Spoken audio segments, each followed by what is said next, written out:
What's going on, Mountaineer Nation? Welcome back into the CRW podcast here for Season 7, Episode 192. We're going to break down the matchup against the Albany Great Danes here in Game 2 of the 2024 WVU football season. And joining me to help me do that is my co-host, Steven. What's going on, everybody? We got Bradley out on assignment this week, but he'll be back soon, most likely for our next episode when we review the game against Albany, and looking forward to that as well, and hopefully be a better one to review then as well. Hopefully West Virginia gets on the winning track this week as this matchup, Albany comes in at 1-0, West Virginia coming in 0-1, going to be on September 7th, obviously, 6 o'clock p.m. kick, so we'll get to see it under those new lights at Mountaineer Field, going to be televised on ESPN+. It is the Gold Rush game for WVU, so if you're heading up, be sure and wear gold. Albany defeated Long Island 27-21 in Week 1. West Virginia is 24-0 all-time against FCS opponents, so that's a streak we'd like to see continue.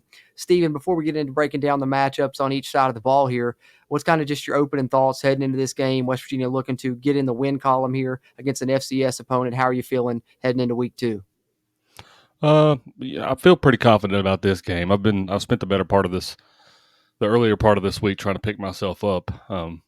Last year after the Penn State game, I really wasn't. I don't know. I didn't really feel that down about it, but this year, I'm telling you, I don't know. Even though the outcome was somewhat expected in some ways, it's still.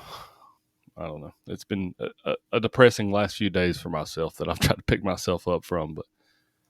Yeah, that's what I'm kind of looking forward to this week is getting up there. And these games, you usually kind of can just enjoy the atmosphere, enjoy the people around, and so I'm looking forward to that. Yeah, me too. I'm right there in the same boat with you. I'm sure a lot of Mountaineer Nation is as well.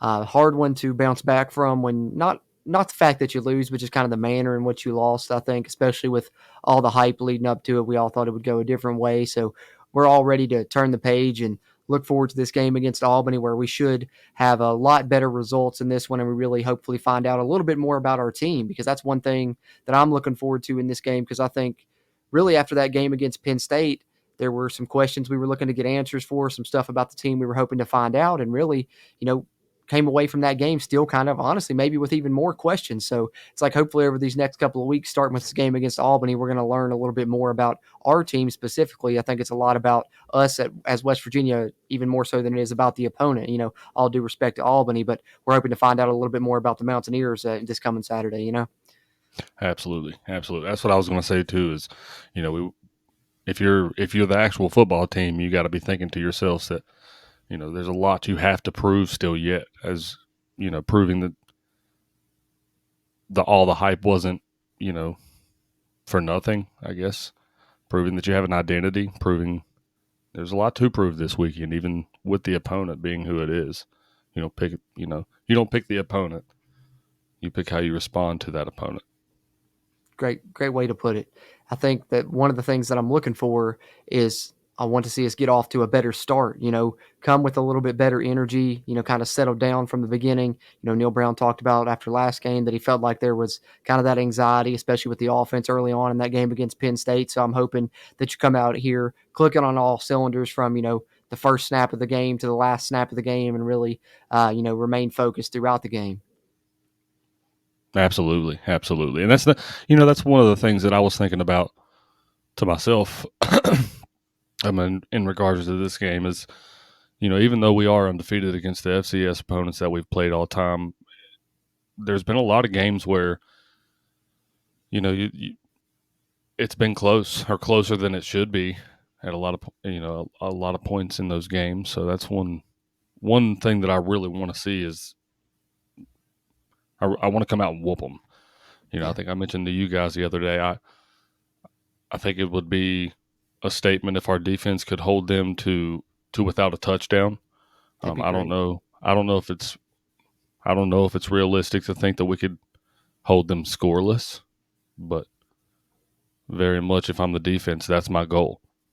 And then on the flip side, on the offense, I don't think your goal is to necessarily score as many points as you can. I think your goal is to prove that you can play fundamentally sound football. Yes. We spoke about that the other day. You've got to make the receivers have to watch the ball into the chest. You have to make possession catches, better possession catches, more consistently. Um, the offensive line has to hold their guys better, has to get to their blocks and hold their blocks better. There's a lot of things. I think the running game looked fairly decent for the most part on Saturday for us, for what it, you know, for how everything else went. Even when Jaheim went down, Jaheim looked okay whenever he came back in to me, um, for what he had to deal with. He was getting Thankfully, I five was and worried. 6 yards a carry. I don't know what the official numbers were, but from just guesstimating. Um, but yeah, the receivers, offensive line for sure. GG has to play a lot better than he did. Um, and then obviously the defense has to play a lot better as well. But Definitely. I think, being more mentally prepared will go hand in hand with hopefully, just being more careful with the football. I think you need to limit turnovers. You put the ball on the ground far too many times last week, whether it was drop passes, like you mentioned, the fumbles that we had. I want to see us take better care of the football for sure. So that's kind of some of our opening thoughts here for this one against Albany. We're going to talk a little bit about the matchups on each side of the ball. Then, of course, we'll talk our key to victory and give our score predictions before we take a look around the Big 12 before we wrap up the episode and make our picks for week 2 in the conference. Some fun games coming up in week 2. I know in week 1 it was a lot of matchups against, FCS opponents, much like West Virginia has this week. But there's some more interesting games here in week 2 on the slate, so it should be fun when we get to that around the Big 12 segment to wrap up this episode. But before we do that, let's preview this game with the Albany Great Danes. Albany is, a pretty talented FCS team, especially last year. This is a team that made the FCS semifinals there in the playoff there at that level. This year, they have lost some people from that team, so maybe not quite as talented, but they do come into this game ranked number 16th in the FCS poll. So let's talk a little bit first about when Albany has the ball and West Virginia is on defense here, Stephen. As far as the Albany offense is concerned, I think the main guy that West Virginia needs to be concerned about is Seven McGee. He's a wide receiver that transferred from Oregon. He's going to be a player to watch in this game. He has great speed. Neil Brown mentioned in his press conference that he may be the fastest player on the field for either team, and he's someone they're going to look to get the ball to, not only throwing it to him, but they're going to hand it to him. You're thinking jet sweeps, screenplays, however they can get the ball to him. He will definitely be one to watch. He was their highest graded offensive player in week 1 with an 85 overall offensive grade, 5 receptions, 119 yards, and a touchdown. But Albany's go-to on offense is running the football, so we also have to be aware of the running back there, Griffin Waddell. He'll be a focal point for them. He was the second highest graded player on offense for Albany in week 1 with a 75.4 offensive grade. He had 20 carries for 85 yards and a touchdown, and last year in 2023, he averaged 5 yards per carry and ran for 900 yards despite the fact he was only a true freshman. The quarterback will be Miles Burkett, but he did struggle a bit in week 1. He's a young guy, only a sophomore there, below 50% completion for them in week 1, and was actually their lowest graded player on offense there with the 41.7 grade. So I think that leads me to believe that, getting the ball to Seven McGee will be a lot of, reverses, yes, we handoffs, screenplays, and yeah. stuff more so than trying to target him downfield. Even though he has the speed for them to be able to do that, West Virginia's really going to have to focus in and try and keep everything in front of them in this football game and be mindful of those type of plays. But, Stephen, what are your thoughts here about the West Virginia defense? You mentioned in our opening thoughts, we're looking to see them improve this week. And they do have, some good players in this Albany offense that we'll have to account for. Seven McGee, Griffin Waddell being kind of the two main ones. But what are your thoughts about how West Virginia's defense can match up with this Albany offense? Uh, well, that we talked about a second ago, having something to prove. There is specifically an area that West Virginia can show improvement is being able to really contain the edge. Yeah, So if they're going to be running, those reverses, those jet sweeps, those types of plays, and run that type of offense, that those types of plays more or less hurt West Virginia last week. Um, they did. I think one positive is that this quarterback hopefully isn't too mobile.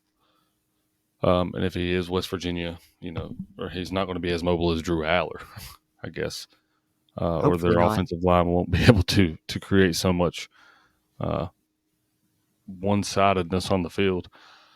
But I think West Virginia, if if they can contain the edge, they'll have a good game, which I think they can. Josiah Trotter had a good game last week, but I think both outside linebackers really have to come down and do a better job of helping out because it wasn't any mystery in the offseason that we were going to have a loss of depth at the defensive line, Yeah.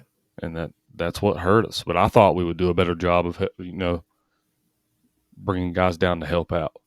But that also Penn State was just really good at manipulating that type of defense. I think they knew that we had to have help, and that's why you've seen a lot of guys get open over the middle because you got one on one with safeties back there, and it's tougher than what it looks. Yeah, Um, definitely. I think, wouldn't be surprised to see Albany maybe try and throw in some, motions and shifts into their game plan for this week after they saw how, Penn State had success with that, with Andy Kotelnicki and the crazy things he likes to do there on offense. That can really get a defense all messed up, and really that's what hurt us a lot, I think, was just being misaligned a lot because due to those motions and things. So I think that's one thing I want to see this week. You mentioned the defensive line. I want to see them play better, but I want to see us, have better alignment on defense, not be misaligned, better gap integrity on those run plays when they do choose to run the football, because they're a run first team. So we're going to have to defend that run. And of course, then be, ready for the misdirection, the fake the handoff, get it out there to Seven McGee, the speedster, try and get him out on the edge and, have those guys with that edge containing, like you talked about. It's a good game for, Aubrey Burks, playing that spear position containing the edge. It's a good game for Tyron Bradley and Ty French at the spur doing the same thing there. And hopefully our defensive line comes to play a little bit more than they did in that first game there against Penn State. yeah, yeah, absolutely. I wanted to see a little bit more out of Fatorma Moba. Yeah, I think that's a really big body, athletic big body right there in the middle. Um, that can create a lot of pressure up front or right there in the middle up front. So I agree. I'm I gonna don't be know. I interested mean, to see obviously what they Sean Martin do. and those guys too, but Yeah, I think all the starters need to step it up a little bit. It seemed like some of the backups when they came in really had a bit more energy. So I'd like to see those starters have more energy on that front of that defensive line. But one thing I'm be interested to see on the back end though is who comes out to start the game at safety, because last week KK Tarnu got to start there at the cat safety position. But then, after just one series, maybe two series, it was Jaheim Joseph the rest of the way.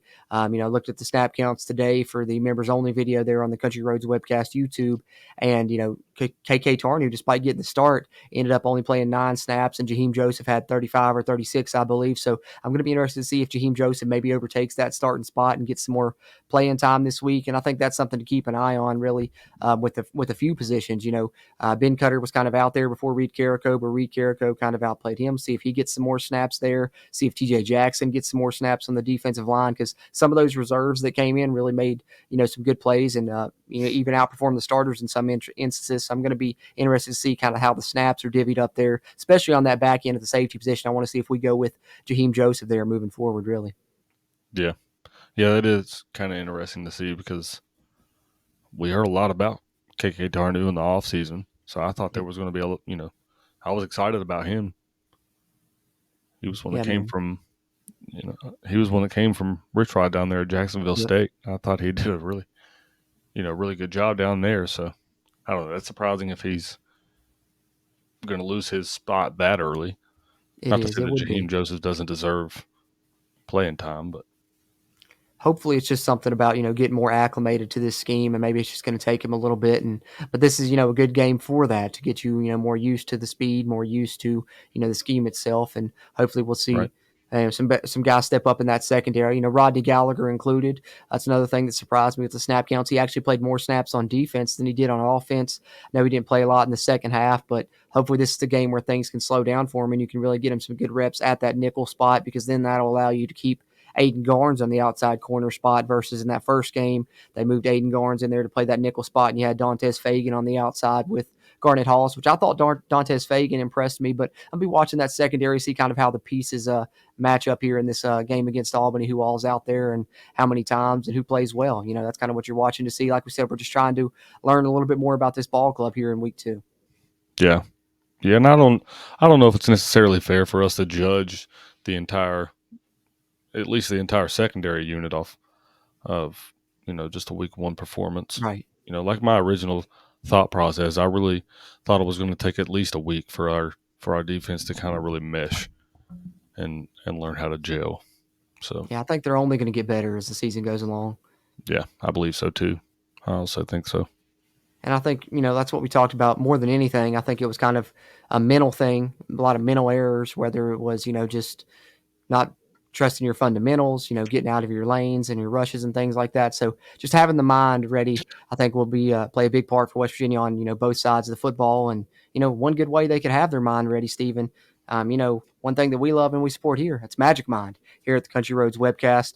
We've talked about it a lot, and going to keep talking about it, you guys, because it's such a great product that we can't recommend to you all enough. West Virginia wants to have focus. They want to have mental clarity in this game. They should hand out some Magic Mind in the locker room because I know it helps me have that whenever I take it daily, helps me through my daily routines, less anxiety, all of that good stuff. And, I've told you guys about all the great benefits, all the natural ingredients, but there's other things that I want to tell you guys about it as well. And that's, of course, if you do buy Magic Mind, they donate 5 cents for each bottle sold to mental health charities that help U.S. homeless communities. They're also 100% carbon neutral. And also, there's no risk if you want to try out this product. They're so confident that they will refund you 100%, no questions asked, within 100 days of your purchase. So, just multiple great reasons for you to try Magic Mind. And, you can even get a discount from us here at the Country Roads Webcast using our link there at magicmind.com/countrylt. You can get 48% off your first subscription or 20% off a one-time purchase if you do just want to give it that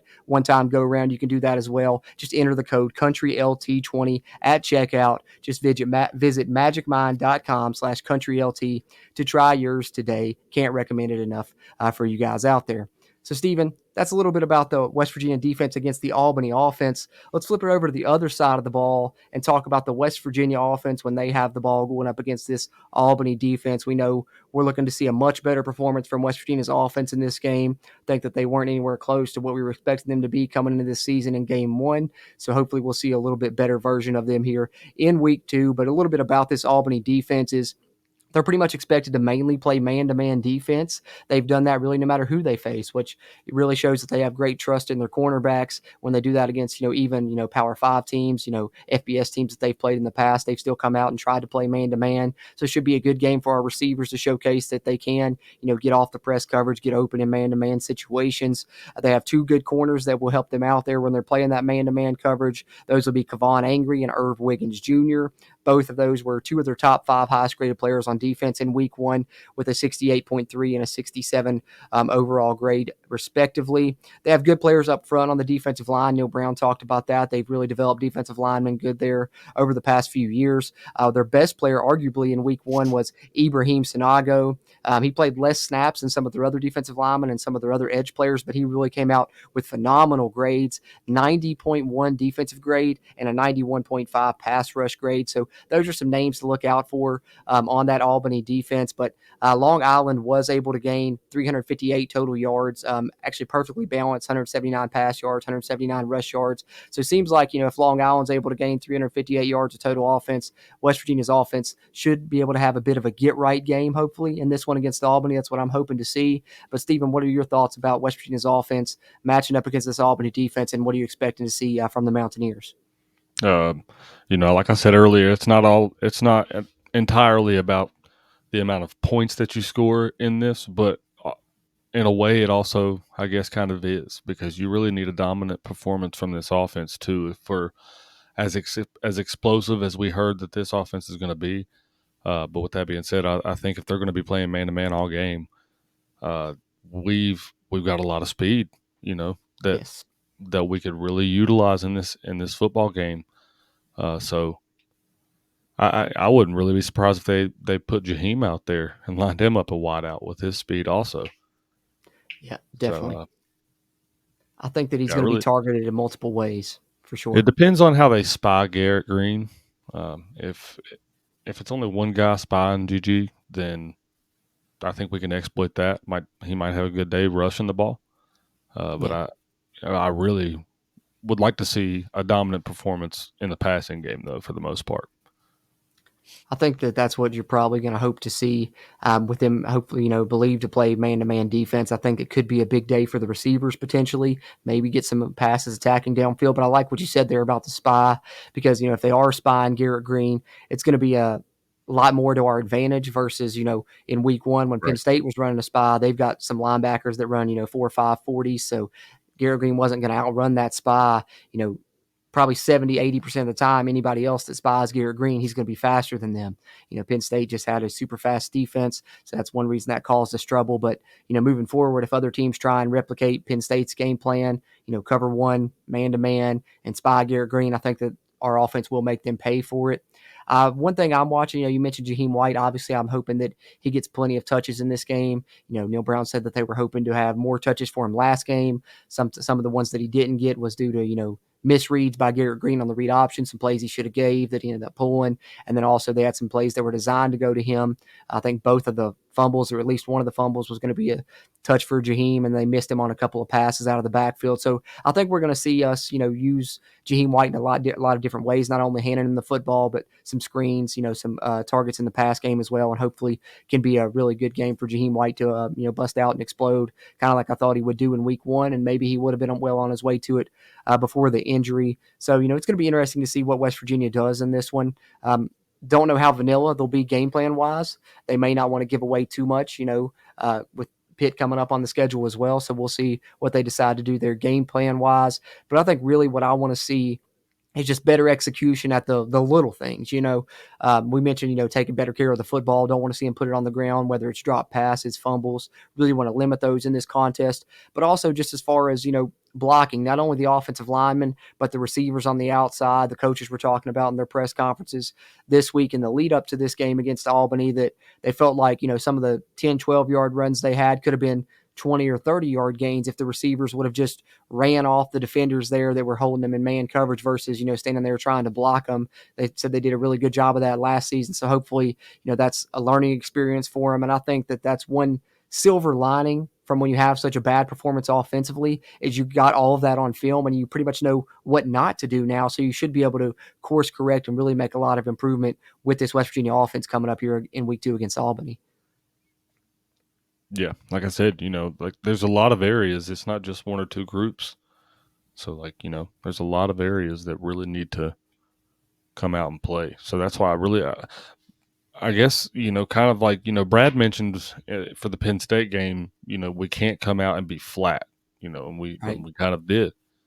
So in this game, you've got to be able to get yourself up and motivated to where you don't come out flat in the first part of the game either. I'm not necessarily saying that that's going to cause you to lose the game if you do, but it creates a likelihood of that if you do that. That's the recipe for an upset right there. Is if you let them hang with you too long, they start to build confidence, thinking they can play with you, and then that's how those type of things happen. So you want to get off to a fast start and jump out with an early lead in this one, and then hopefully, what I'd love to see is we're play so good in the first half that second half of this football game, we get to see some of these young guys get in and get some action. We get to see, the Nico Markiels, the Trayvon Dunbars, Day Farmer, Dom Collins. I'd love to see all those guys get on the football field in this game. Yeah, absolutely. Yeah, I'd love to see Dom Collins in there. What do you think the chances are that we see Ryder Burton even? Yeah, I wouldn't be surprised. Yeah, I think Nico FCS games in the and, past we've gotten 3 quarterbacks in, so I could see it. Yeah. So I don't know. In a perfect world, we play so well in the first half. You could play Nico the entirety of the third quarter, and then you play Ryder, see what he can do in the fourth quarter. I would love if that were the case. That's exciting to me. I know a lot of people are like, "Oh, an FCS matchup, these are always boring." But to me, it's interesting because you get to see some players play that you're not going to get to see play a lot this season. And if you do get to see some of them, it probably won't be till the later portion of the season when they really start kind of coming into their own and getting more grasp at this level. But it's probably going to be the only chance you get to see a Ryder Burton play or someone like that. So that's always nice to see. Get a glimpse of the future a little bit in these games. Potentially if everything goes the way that it should go. Right. That's kind of the way it went last year. Who was the quarterback? Sean Boyle.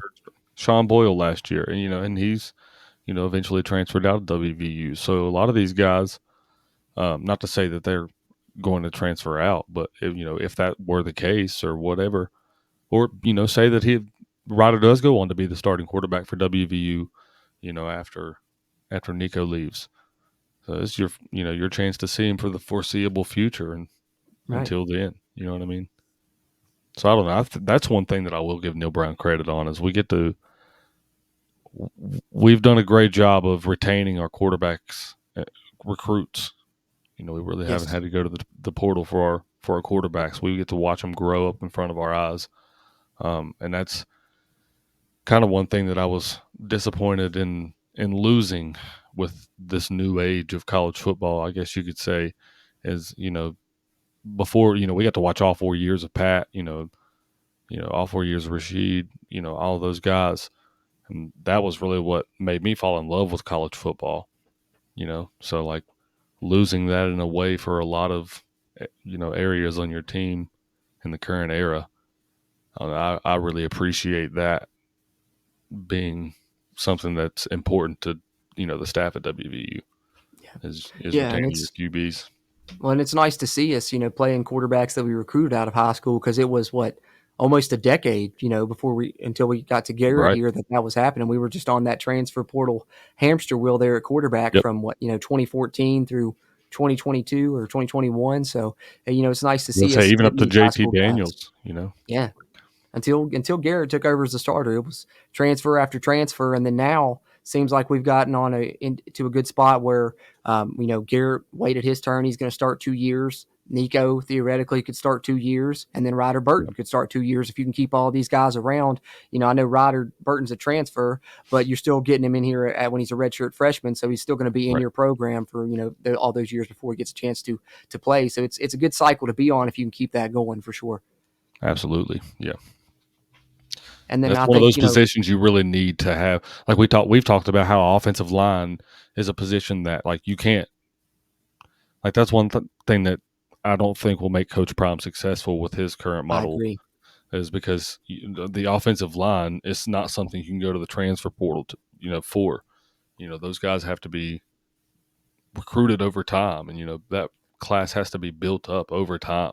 They have to have chemistry with each other over time. Yeah. Right, right. Chemistry with each other, chemistry with the quarterback, chemistry with, I mean, pretty much everybody on the offense. A lot of people put the most pressure on a quarterback, and rightfully so. It's the hardest position in sports, bar none. And I will stand by that until the day I die. But the offensive line, in a way, is very similar. I mean, they're protecting Definitely. that guy. So, so while you know, while their job is a little bit different, I think that their job is just as much important, and they have to have chemistry with everybody on that offense. Yeah. Agreed. And I'm glad you said that. I mentioned you brought it to offensive line because that's kind of what I was going to lead into. Is that's one thing I'm going to keep an eye on in this game. I know Penn State's defense, especially the defensive line. We're talking about the number one rush D in the country last year, so it's kind of hard to judge in that game. But I would love to see a better performance from our offensive line in this one. Really be able to get that run game going and hopefully kind of revert back to what we saw last year from those guys. Because right now there's some concerns. After losing Frazier, losing Nestor, we thought, we got these guys that have been here a while, we'll be able to plug and play and it be the same.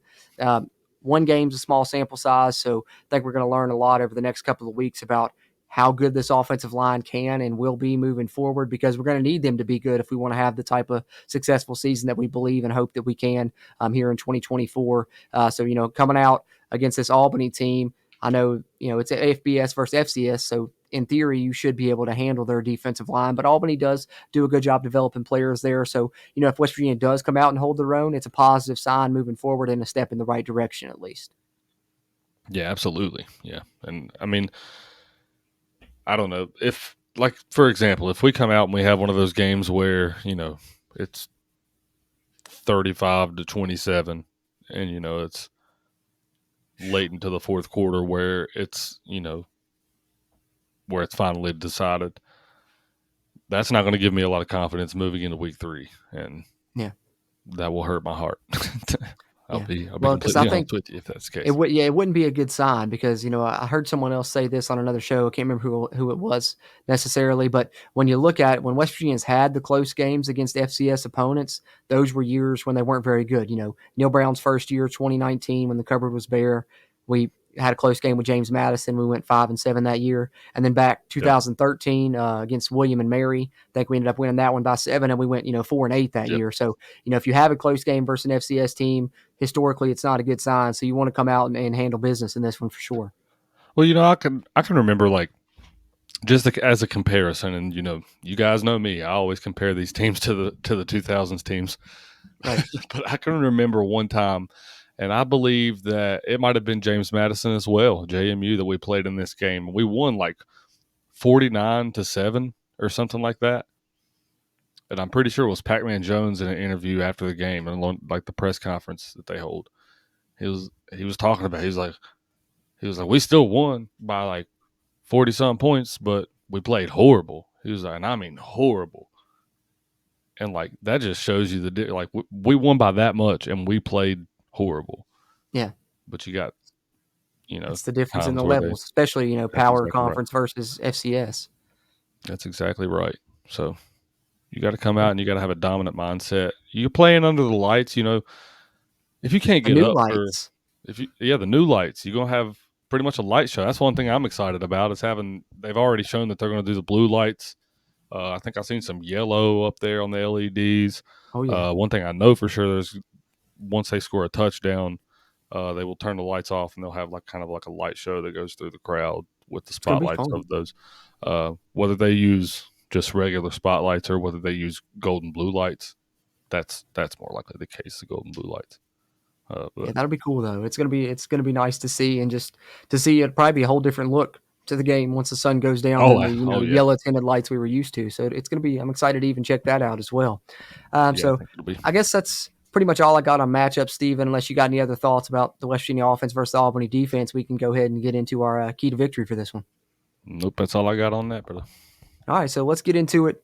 Let's do it now. We'll talk about our keys to victory here for West Virginia to come up with the win over Albany on Saturday in the Gold Rush game there at Mountaineer Field. And then we will give our score predictions here before we take a look around the Big 12. Key to victory, I'll lead this one off, Stephen. For me, it's kind of something that we've kind of touched on briefly. I wrote down, bring the energy, maintain your focus, and just execute. I think that that's the main thing in this one. You're the more talented team. You've got more talent, kind of the inverse of the way things were in week one. You just need to come out with the right mindset, be focused for this game, and get off to that fast start. Bring that energy for that crowd to be able to be into it from the get go. And then, of course, just execute. Whether it's your fundamentals on defense or offense, all you have to do is, follow the game plan, do what you're supposed to do, and you should come out of this one with a win. So that's my key to victory. Bring the energy, maintain your focus, and execute. What do you got this week, Steven? Um, you actually said mine within yours, but the main thing that came to my mind is mindset, mindset. You have to have the right mindset going into this game. That's my key to victory. If you don't have the right mindset and you come out and lackluster and you're either down about last week or not motivated because this opponent isn't good enough, any of those reasons, um, it could potentially go bad. So I think if you have a good mindset, you come out positive, come out excited and motivated, hungry. Really, I think it should be a good night for us. Like I said, I think we're going.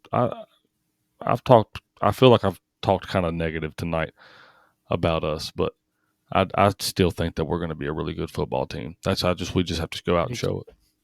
I'm with you. That's it. That's what you got to do from here on out is you got to just, show everybody that you do have that capability, that all your goals are still in front of you, and get everybody that's, panicked after a week one loss back on, the tracks with you, back behind you and supporting you. And no better way to do that than just come out focused, ready to play, and show everybody what you can do and show you everyone that you are a good football team and you will have a successful season. So that's what we're talking about there. Key to victory.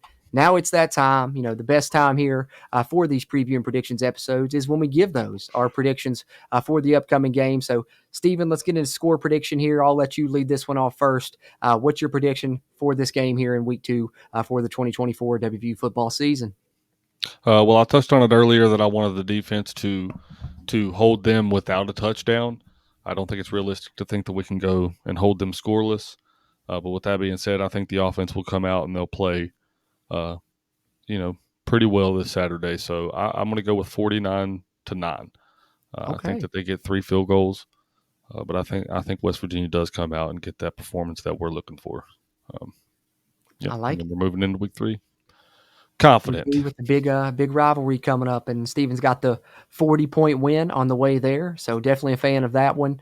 I obviously am thinking, along the similar lines as far as what West Virginia's going to score. I think they're really going to want to come out and have some explosive fireworks there on the offensive side. Really showed that this offense is going to still be, that explosive offense that we saw to end 2023, that they're going to come back around to their usual selves and show that that first game was an anomaly. So I think we'll attack downfield. I think we'll break some big runs. And I've got a scoring, pretty big close to what you got there, but I'm hoping to get that 50 burger, Steven. So I've got West Virginia scoring 52. And although I think our defense will put on a good performance, like you said, I think maybe when we put some of the backups in there, Albany scores some late touchdowns. So I do got Albany scoring 17, but I got a commanding win for West Virginia, 52-17 over Albany here in game 2.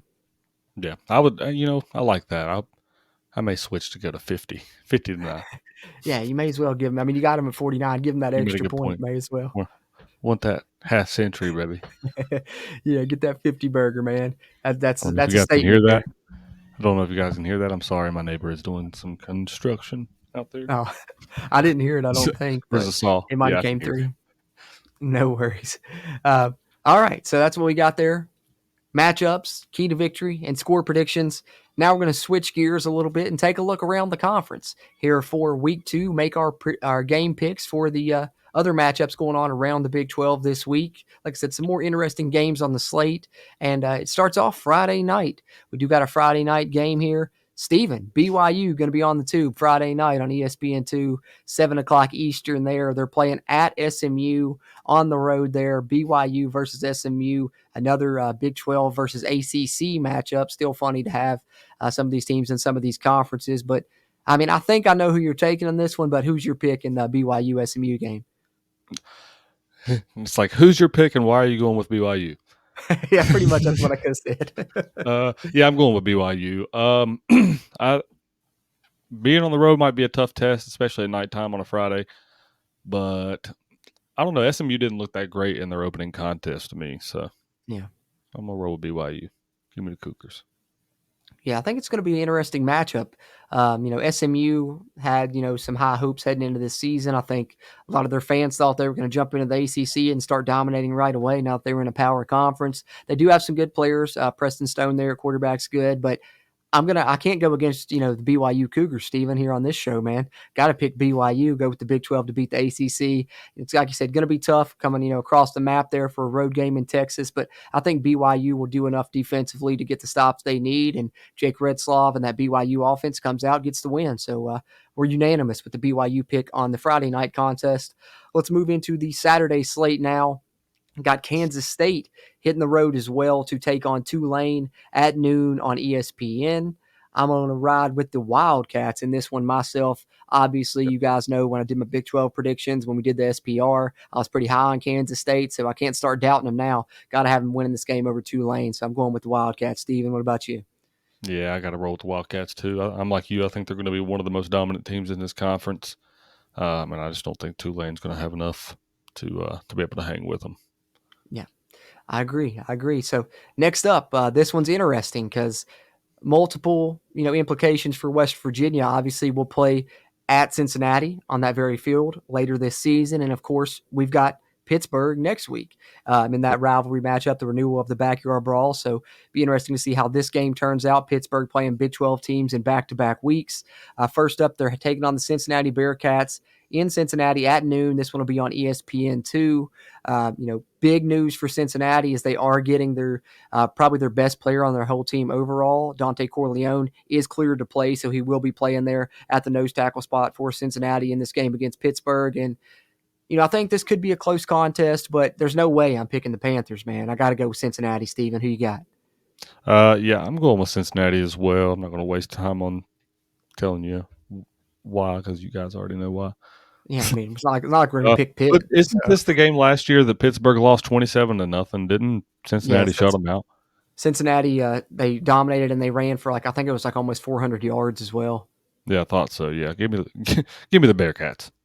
Yeah, Cincinnati going to do it again, especially playing at home this time. But I'm interested to see what happens in that matchup because Pittsburgh came out against Kent State. Granted, it's Kent State. No offense to Kent State, but their offense looked a little bit more explosive. They do have that new offensive coordinator that came up from the Division II level or FCS, wherever it was, supposed to have a more wide open offense. So I'm going to be interested to see what they do against another power conference club here. Should be a good tale and some good scouting for us before Corey Connor's a that good running matchup back next too. week.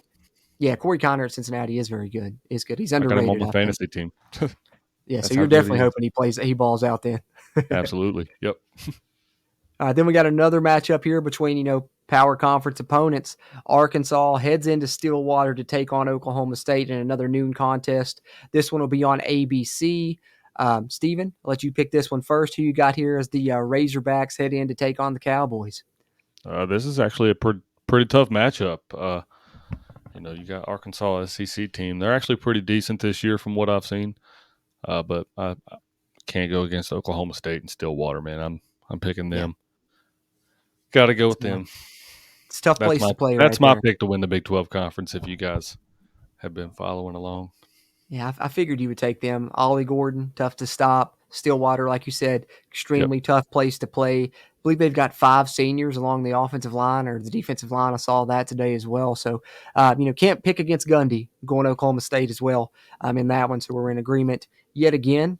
And then we got Stevens, favorite Big 12 member, Utah, playing at home against Baylor, which funny enough, the funny thing about this matchup, it's going to be at 3:30 on Fox, but obviously both these teams are in the Big 12, so you would think, oh, conference game. But no, they actually scheduled this game prior to, so it's a non-conference game, being counted as a non-conference game, despite both these two teams now being in the Big 12. So, What? yeah, it's crazy. It's crazy, That is man. that's wild. Yeah, it's just one of those crazy things that goes on with realignment. I guess that comes with that territory is conference game is a non-conference game because it was scheduled before they became to the same conference. So, yeah, crazy matchup there. But we got the Bears taking on the Utes.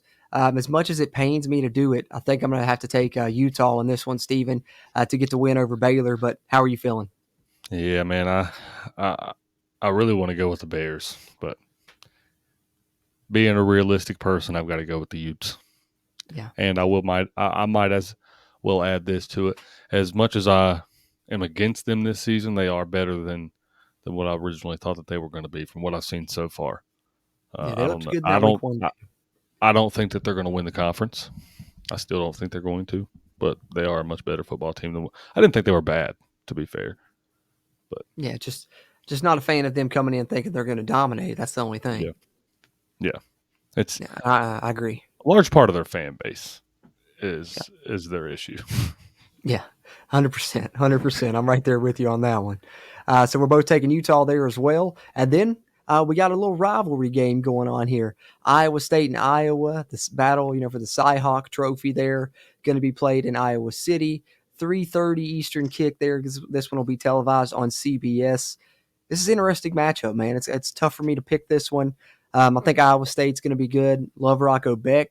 But Iowa, they've always had that good defense, but seems like maybe after finally making a change there, they got Kirk Ferentz' son out as offensive coordinator, got a new offensive coordinator in there. Could Iowa maybe have an offense? This game will go a long way in telling that. But Steven, I'm gonna go against the Big 12 in this one. I think that Iowa's going to find a way to win this football game. They've got the good defense. If they do have the offense improved, like I think they might, I think they're going to be a tough team this year. So I'm going to pick the Iowa Hawkeyes. Yeah, I think we're going to stay on the on the streak of agreement here because as good as I think Iowa State, I don't think Iowa State's going to be the best on defense. I'm a fan of Rocco Becht. I'm a fan of their offense, but I just think that Iowa, being one of the top teams in the Big Ten Conference every year, um, defensively, I just think it's going to be too much for them to handle, especially playing in Iowa. Yeah, agree. But yeah, So I'm we're going with the we're keeping it Hawkeyes. going here. We're keeping it going here. We got all the picks the same thus far. Obviously, we talked about Albany and West Virginia. 6 o'clock kick on ESPN Plus. If you're not making it to Morgantown, be sure to check it out on ESPN Plus or listen to Caridi on the call there on the radio. Then we got Sam Houston at UCF. 6:30 Eastern kick on ESPN Plus as well. Steven, I'm obviously riding with the UCF Knights in this one. What are you thinking? You got Sam Houston pulling an upset, or are you going keep it the same here, keep our streak going? I felt pretty confident about UCF going into this game, but then whenever I seen the helmets that they unveiled for this game, I was like, "Oh yeah, they're not losing this game." Have you seen those? Is it the which ones is it? It's not the is it the blue ones? Is that the ones? No, no, these are cool. I Oh, think okay. really, I would love if West Virginia adopted this idea, which is a very strong possibility with the Children's Hospital. But they took the UCF logo, the same one you're looking at right there, and Yeah. they just had kids design different stuff inside of the UCF. Oh, So that's there's ones cool. with different colors and things of that nature. There was one I seen with some type of bridge in it, and That I is think cool. that's one of the coolest ideas ever. And some of the helmet designs I seen were very, very cool. I like that. I So like they're that. going So to win yeah, no this. way they're losing. No way they're losing. Yeah. Yeah. So we're unanimous so far on our picks here in this one. Then we got another Big 12 versus Big 10 matchup here. Kansas has to hit the road, take on Illinois there in Champaign. 7 o'clock Eastern kick will be televised on Fox Sports 1. Steven, I'll let you pick this one first. Who you thinking here as the Jayhawks head there into Illinois? Rock Chalk Jayhawk, baby. I think that that KU offense is explosive again. They got Daniels back at quarterback, and he looks like that he never got hurt. So I Yeah, think they're going to roll up there and take care of business. And what is it, Champaign, Illinois? Champagne. What a Champagne. name for a city, Champagne. though. That's awesome. It is awesome.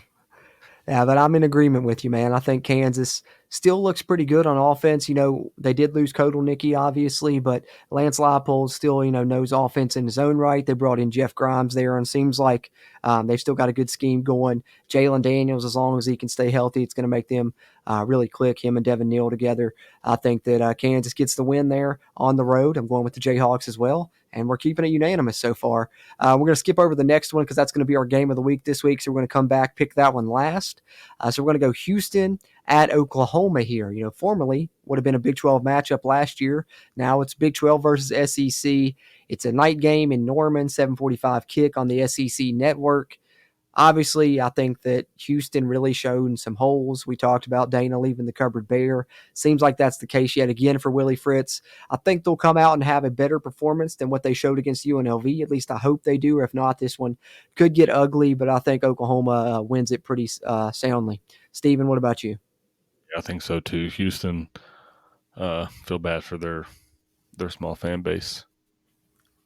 Yeah, it's gonna be a slow rebuild, and it's gonna be one of the tougher games of this year for them. I'd say. Yeah, I think every game's will be a tough game for them this year. True. They looked confused for a large part of that game in week one, from what I've seen. Yeah, hopefully they make some adjustments and improvements moving forward because they certainly need it. Then we have another one that should be a win for the Big 12 here. LIU, Long Island Sharks, a team West Virginia played a couple years ago, taking on TCU. 8 o'clock kick there on ESPN Plus. Steven, who do you got in this one? Got to go with the Horned Frogs. Yep. Can't pick against TCU in this one. They're going to get the win there pretty easily. We remain in agreement because I'm going TCU as well. Then we got Texas Tech going into Pullman, Washington for the late kick here, 10 o'clock Eastern on Fox. We all saw Texas Tech struggle in week one. Is that a wake up call for them? Do they bounce back, play better here, taking on, Washington State in this football game? It's going to be interesting to see that. But after that performance in week one, I think I'm going to have to take Washington State to get this win personally, Stephen, playing at home with Texas Tech struggles on the defensive side. I don't know if they can get that corrected that fast between week one to week two. I'd like to see the Big 12 get this win, but I think I've got to pick the Cougars to come out on top here. What about you? Yeah, exactly the same sentiment. I've got to go with Washington State because you got to believe that Washington State's offense is going to be, pretty. They're known for having good offenses. Yeah. I don't know that much about the current Washington State football team, but that's what they're known for.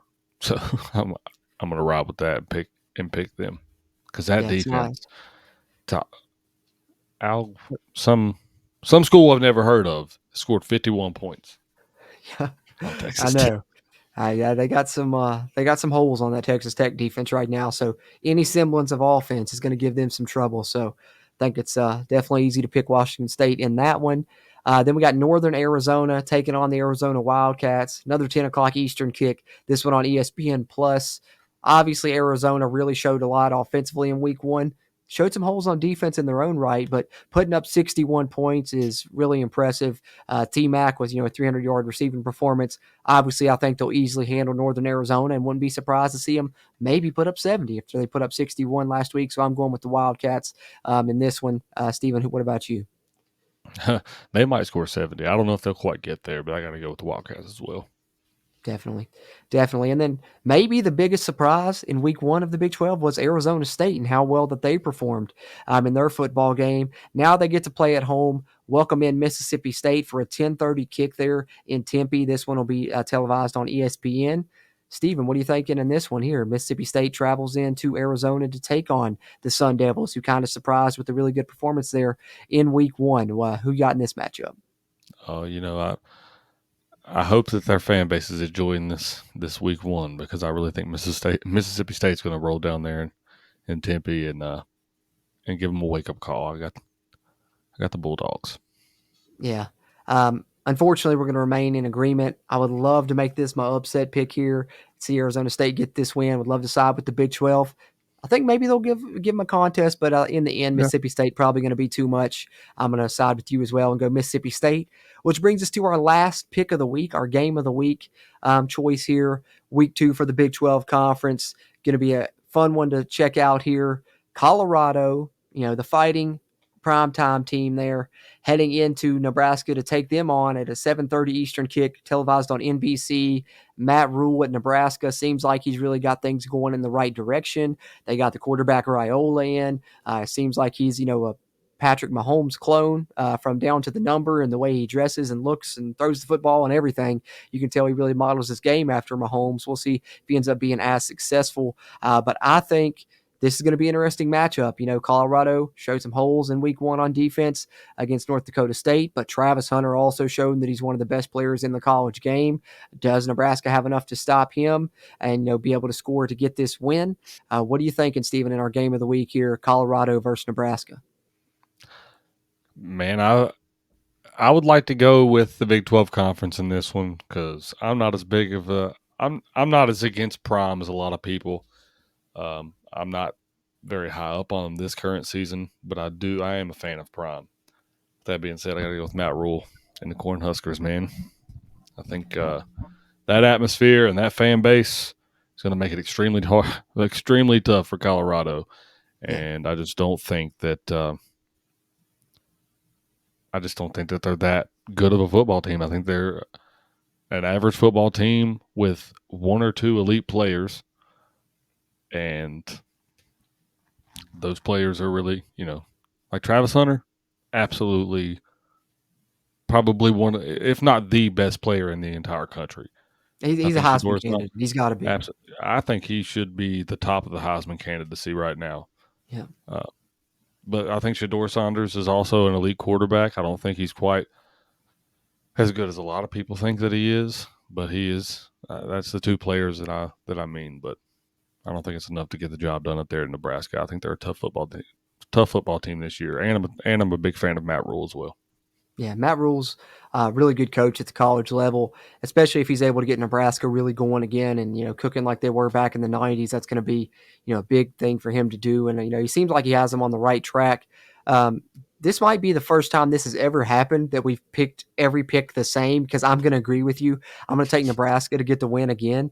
So we're in agreement on all our picks here in the Around the Big 12 segment. I think Colorado, like you said, got some star power, but they showed the holes, on the defensive side. And also, until their offensive line improves and they show the ability to run the football, it's going to be hard to win a lot of games when you're so one-dimensional and you can really only pass the football. Nebraska is certainly going to game plan for that. Maybe, try and just play back, keep everything in front of them, almost play like a prevent-style defense because they're going to dare you to run the football, show them that you can do it before they change things up, I think. And I think Nebraska has more than enough on the offensive side to score enough to get this victory. And like you said, I got a lot of respect for Matt Rule. I think Colorado, despite their star power, they're going to struggle to probably reach a bowl game even this year. So I think Nebraska really shows kind of the talent discrepancy and kind of how far off Colorado still is in this game. I've got Nebraska by 2 touchdowns in this one, Stephen. Yeah, I'd be shocked if it was anything less than that. To be quite honest with you, Yeah. Yeah. So not to no, that's, no disrespect to North Dakota State, but if they can hang with Colorado up until the last second like that, you got to expect someone like Nebraska at Nebraska in Lincoln. oh, yeah, I think so. I think it's going to be a solid Nebraska victory, but who knows? Maybe they'll surprise and get a win for the Big 12 or at least keep it close.